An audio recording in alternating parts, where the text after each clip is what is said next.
ऋषि मुनियों की पावन धरती, देश धर्म का नाता है। कहते सारे लोग यही हैं, गो हमारी माता है। जाग उठो ओ भारतवासी, जाग उठो ओ भारतवासी, गो पर छुरियां चलती हैं। बंद करो गो माँ की हत्या, सारी जनता कहती है। बंद करो गो माँ की हत्या, सारी जनता कहती है।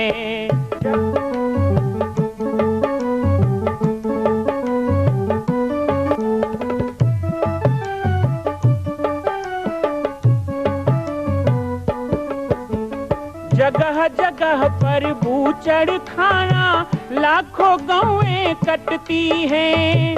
किसे सुनाए व्यथा हमारी, नैना नीर बहाती हैं। रक्षा करना गौ माता की, रक्षा करना गौ माता की, गीता ज्ञान सिखाती है। बंद करो गो माँ की हत्या, सारी जनता कहती है। बंद करो गो माँ की हत्या, सारी जनता कहती है।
जय श्री राम, जय गो माता, जय गोपाल।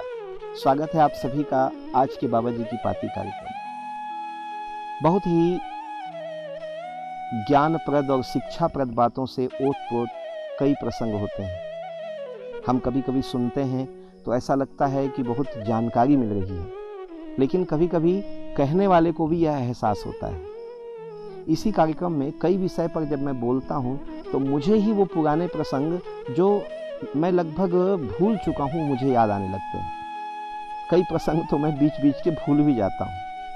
बचपन की यादें कार्यक्रम में प्रयास चल रहा है कि मैं हर विषय को ले सकूं और साथ ही साथ एक एक संस्मरण आपके साथ बांट सकूं, क्योंकि मुझे लगता है कि ये मैं आपके साथ नहीं बांट रहा हूं, बल्कि ये मैं स्वयं के साथ बात करके अपने आप से ही बांट रहा हूं। पढ़ते दर पढ़ते जब एक एक विषय आता है तो उसके साथ साथ बहुत से चित्र भी सामने आते हैं, बहुत से भूले बिसरे वो लोग याद आते हैं जिन लोगों के कारण आज मैं यहाँ पर हूँ।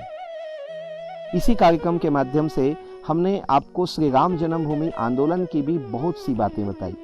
हो सकता है कि आप उस कार्यक्रम में सम्मिलित रहे हों, उस आंदोलन के अंग रहे हों, तो आपको वो सभी स्मृतियां ताजी हो गई होंगी, या फिर हो सकता है कि आपने कुछ कुछ सुनी होगी बातें, लेकिन सत्य से आप अनभिज्ञ थे कि आखिर अयोध्या में हुआ क्या था, तो आपको उस सत्य का भान हुआ होगा।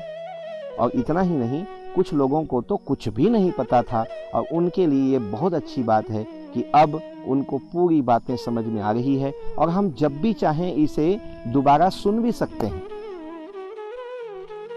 बचपन का क्रम धीरे धीरे आगे बढ़ रहा था और गांव-गांव में प्रवचन के कार्यक्रम भी चल रहे थे। 1993 का जो वर्ष मेरा रहा वो बहुत सघन और बहुत ही ज़्यादा सक्रिय वर्ष रहा, क्योंकि 1993 में राम जन्मभूमि आंदोलन के नाम पर मैं बहुत ही प्रसिद्ध भी हो चुका था और गांव-गांव में हिंदुत्व जागरण के लिए और साथ ही गौरक्षा का नारा लेकर, गौरक्षा का विषय तो मेरा शुरू से रहा है। मैं कई बार कहता हूं कि गौ माता का नाम लेने के कारण ही आज मैं यहाँ पर हूँ। गौ माता की सेवा के लिए प्रेरणा देना गौ माता के नाम पे एक पहचान बनी, और इस बात का मुझे गर्व होता है कि आज भी किसी बड़े मंच पे मैं जाऊं, भारत के किसी भी क्षेत्र में जाऊं, चाहे वो पूज्य राजेंद्र दास जी के मंच में हो, चाहे फिर वो पथमेड़ा स्वामी जी के मंच में हो, या फिर बाबा रामदेव जी के मंच में, जहां भी जाता हूं तो मेरा परिचय दो नाम से होता है।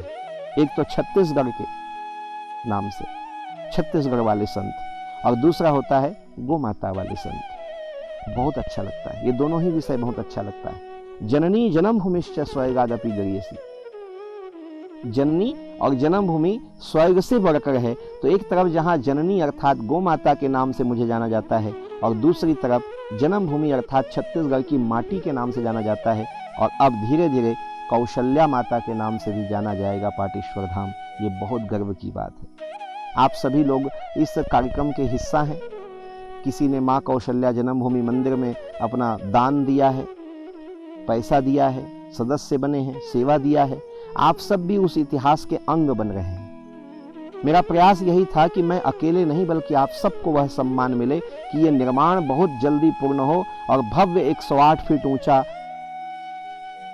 लगभग 132 फीट लंबा और 65 फीट चौड़ाई का यह दिव्य 3 मंजिला माँ कौशल्या का मंदिर जब बन के तैयार हो और पूरा विश्व एक बार पलट कर छत्तीसगढ़ को देखे, ये कौन सा अद्भुत निर्माण हुआ है। श्री राम जन्मभूमि आंदोलन को आपने सुना तो उससे आपको बहुत मन में बहाव आए होंगे। मैं इसके बाद में आपसे चाहूँगा कि आप श्री कौशल्या जन्मभूमि के बारे में भी आप सुने। हालांकि धीरे धीरे 2-3 वर्षों के बाद मेरे जीवन में कौशल्या जन्मभूमि मंदिर निर्माण की बातें आई, लेकिन 1993 में इसकी शुरुआत हुई। उस समय हम कुछ समय आश्रम में बिताते थे, कुछ समय गाँव में। 1993 के बाद तो अब गुरुदेव भी कम जाने लगे। अभी तक तो ऐसा था कि 89, 90, 91 इन 3 वर्षों में गुरुदेव मुझे छोड़ते ही नहीं थे, साथ में ही जाते थे। लेकिन गुरुदेव कभी कभी अब मुझे अकेले भी भेज देते। गांव के लोग आते मोटरसाइकिल में, मुझे बैठा करके ले जाते। एक मोटरसाइकिल में 2 लोग आते, बीच में बैठाते, छोटा सा झोला जिसमें 2 कपड़े और ठाकुर जी होते थे। मैं चला जाता था गाँव में। अपने हाथ से बना के ही भोजन करना है, किसी के घर का भोजन नहीं करना है। इस नियम का मैं शुरू से पक्का रहा। तो इसमें कुछ तकलीफ भी होती थी।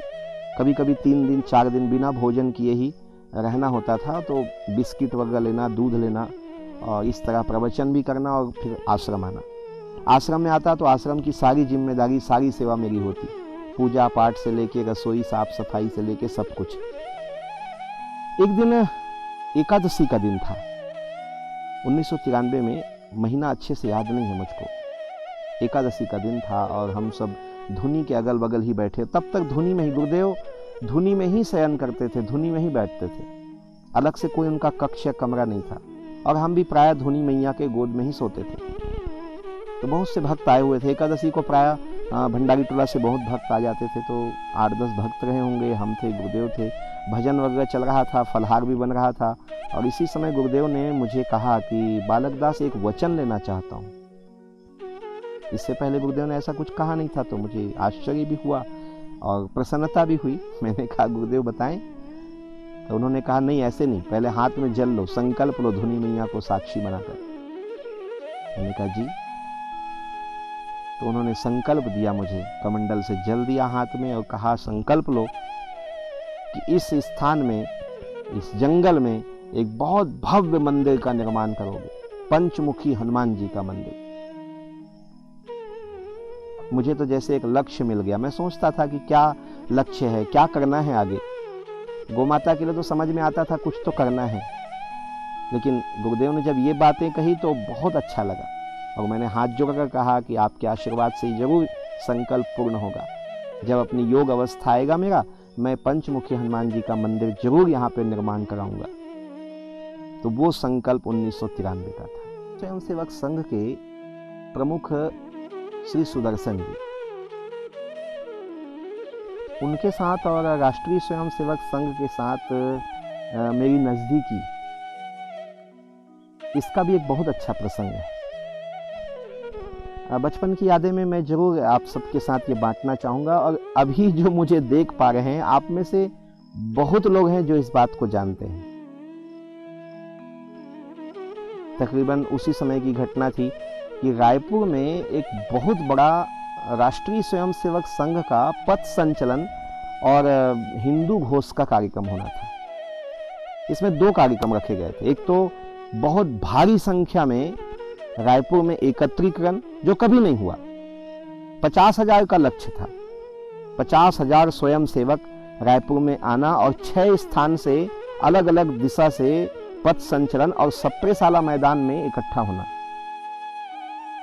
हमें सूचना मिल रही थी, लेकिन उस समय इतनी नज़दीकी नहीं थी उस कार्यक्रम से, वो भी मेरे इतने नज़दीक नहीं थे। हाँ, ये अलग बात है कि अयोध्या आंदोलन के कारण अब मिलना जुलना और आना जाना संघ वालों का भी होता था, लेकिन ये कार्यक्रम बहुत बड़ा था। किसी किसी के मन में था कि राम बालक दास जी जो अयोध्या आंदोलन की अगुवाई किए थे, इतने छोटे से हैं, उनको बुलाया जाए। क्योंकि अब गांव-गांव में तो मेरा परिचय हो ही चुका था, तो गांव-गांव में संघ का नेटवर्क है, तो वो जानते थे, लेकिन उस ढंग से नहीं। लेकिन देखिए, जुड़ना और पूरे प्रदेश को एक बार 20 मिनट में मैं छत्तीसगढ़ में छा गया। 20 मिनट, वो 20 मिनट आज भी महत्व रखता है। और आज भी उस दिन को जिसने देखा है, वो 20 मिनट को कभी भूलते नहीं हैं, बार बार याद करते हैं। हुआ यूं कि सुदर्शन जी ने कहा कि रायपुर में जो पथ संचलन होगा, और पथ संचलन के बाद हिंदू घोष कार्यक्रम, एक ऐसा उद्बोधन होना चाहिए कि जो 50,000 लोग आए हों वो उस उद्बोधन को भूल ना सकें। तो किसी को लाना होगा, कोई ऐसा वक्ता। तो कहा किसे लाएं? तो उस समय शांति कुंज हरिद्वार से प्रणव पंड्या जी का नाम आया। अखिल विश्व गायत्री परिवार के प्रणव पंड्या जी को बुलाने का प्रस्ताव हुआ। समय भी ले लिया गया। कुछ कारणवश प्रणव पंड्या जी का आना कैंसल हो गया। प्रणव पंड्या जी का आना कैंसल हुआ तो अब खलबली मच गई कि अब 2 दिन बचे हुए हैं, ऐसा कौन है जो अचानक आ सके। साध्वी ऋतुम्भरा जी तो नहीं आ सकती, और कोई नहीं आ सकते, आचार्य धर्मेंद्र जी नहीं आ सकते। अंत में बिसराराम यादव जी ने कहा कि राम बालक दास जी को बुलाएंगे। तो किसी किसी ने कहा इतने बड़े मंच में क्या उनको बुलाएं, क्या वो उस ढंग से बोल सकेंगे या वो प्रभावी रहेंगे। उन्होंने कहा बस आप देखते जाओ। उस समय हमारा कार्यक्रम राजनांदगांव के पास फरहद में चल रहा था। 1 दिन का प्रवचन हो गया था और दूसरे दिन का प्रवचन होना था। उसी दिन रायपुर में कार्यक्रम था, तो वो पूरा 5-7 लोगों को लेकर के बिसराराम यादव जी और हमारे नथमल, राजनांदगांव से नथमल जी नहीं रहे, अब प्रेम जी भी नहीं रहे, वो आए, उनके पिताजी, और उन्होंने मुझसे निवेदन किया। मैंने कहा गुरुदेव को पूछिए, गुरुदेव साथ में थे, मैंने कहा गुरुदेव को पूछिए गुरुदेव ने कहा, भाई देखिए, हम जिस गांव में आए हैं उस गांव में अभी कल का प्रवचन शेष है। अब गांव वाले अपनी तैयारी किए हैं, टेंट पंडाल लगाए हैं, त्योहार मना रहे हैं, उनको पूछिए। यदि वो लोग कह दें, गांव वालों के लिए बहुत मुश्किल था कि उनके गांव में 2 दिन का प्रवचन है, 1 दिन का प्रवचन अभी हुआ है, 1 दिन का बचा हुआ है, और इस ढंग से प्रवचन को छोड़ करके उनको कहना कि आप जा सकते हैं। लेकिन मैं फरहद गांव वालों का धन्यवाद दूंगा। उन्होंने कहा, इतना बड़ा कार्यक्रम है तो ज़रूर हम इसके लिए चाहेंगे कि बालक भगवान जी उस मंच में बोले और हम सब भी जाएंगे सुनने। इसे कहते हैं संयोग। कहाँ, हमें तो पता ही नहीं था कि हमें कल इतने बड़े मंच में बोलना है, और तब की बात हो और आज की बात हो, ऐसा ही मेरे साथ होता है। मुझे कुछ पता ही नहीं होता मुझे क्या बोलना है, बस खड़ा हो जाता हूँ बोलने के लिए। अभी बाबा जी की पाती की शूटिंग होती है तो आप लोगों को शायद लगता होगा कि मैं तैयारी करता हूँ। मैं बिल्कुल तैयारी नहीं करता, बस कैमरा लगा देते हैं, मुझे जो आता है याद में मैं सामान्य बोलते रहता हूँ। ऐसे ही प्रवचन मंच में भी जाता हूँ, कोई भी गांव में अभी भी आप लोग बुलाते हैं तो ऐसा कुछ तय नहीं रहता है कि आज क्या बोलना है, बस मंच में बैठ जाता हूँ। फिर सामान्यतः सबके साथ बात कर रहा हूँ ऐसे बोलता हूँ, लोग उसे प्रवचन मानते हैं। और ऐसा ही लिखने में भी होता है। कुछ लिखना हो तो नहीं सोचता कि क्या लिखना है, कैसा है, बस एक विषय रहता है कि गाय पे लिखना है। बस एक बार लिखना शुरू किया तो लिखते जाओ, बीच में मेटने का सवाल नहीं होता है। ऐसा ही रायपुर के लिए भी जब इतने बड़े मंच की बात आई तो मन में जगह भी नहीं हुआ। मैंने कहा ठीक है, बोलेंगे जैसा बोलते हैं, और जगह वैसे ही वहां बोलेंगे। और इस तरह दूसरे दिन की तैयारी हुई कि कल गाड़ी आएगी, रायपुर जाना है। वो रात मेरे लिए बहुत सोचनी थी कि क्या बोलना है, कैसे। मन में थोड़ा तो होता है, लेकिन एक अच्छा लग रहा था कि बहुत बड़े कार्यक्रम। और छत्तीसगढ़ में मैं बता चुका हूं आपको कि 4 लाख की पब्लिक में मैं दिल्ली में बोला था, वोट क्लब दिल्ली में 1991 में, 91-92 में।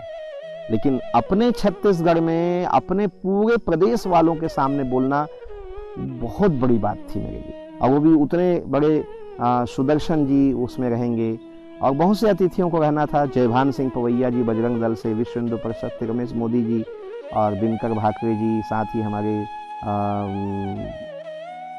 कौशलेंद्र प्रताप सिंह जी, जुदेव जी। अब इसके अलावा पूरे प्रदेश के तो हर क्षेत्र के लोगों को रहना है, चाहे व्यापारी हो, किसान हो, चाहे राजनीतिक लोग हों, सबको उस मंच में रहना था। संघ मतलब बहुत बड़ी बात हो। तो रायपुर का वो कार्यक्रम मेरे लिए एक परिचय बना, एक पहचान बना। उस दिन क्या हुआ था उस मंच में और क्या विषय मैंने रखा, वो कौन से 20 मिनट थे कि संघ की मर्यादा होती है कि संघ के मंचों में ताली नहीं बजती, ताली नहीं बजाया जाता। लेकिन उस दिन अपने आप को लोग रोक नहीं पा रहे थे और माननीय सरसंघ चालक जी मंच में थे, फिर भी तालियों से पूरा सप्रेसाला मैदान गूंजित हो रहा था। वो क्या विषय था आपको जरूर बताऊंगा और आपके साथ बांटूंगा। मैं प्रयास करूंगा कि मैंने जो उस समय बोला था वो 30 साल पुराना विषय मैं आज भी आपके सामने रखूं। बाबा जी की पाती में जुड़े रहेंगे, कल पुनः आपके साथ चर्चा होगी। जय सिया राम, जय गो माता, जय गोपाल।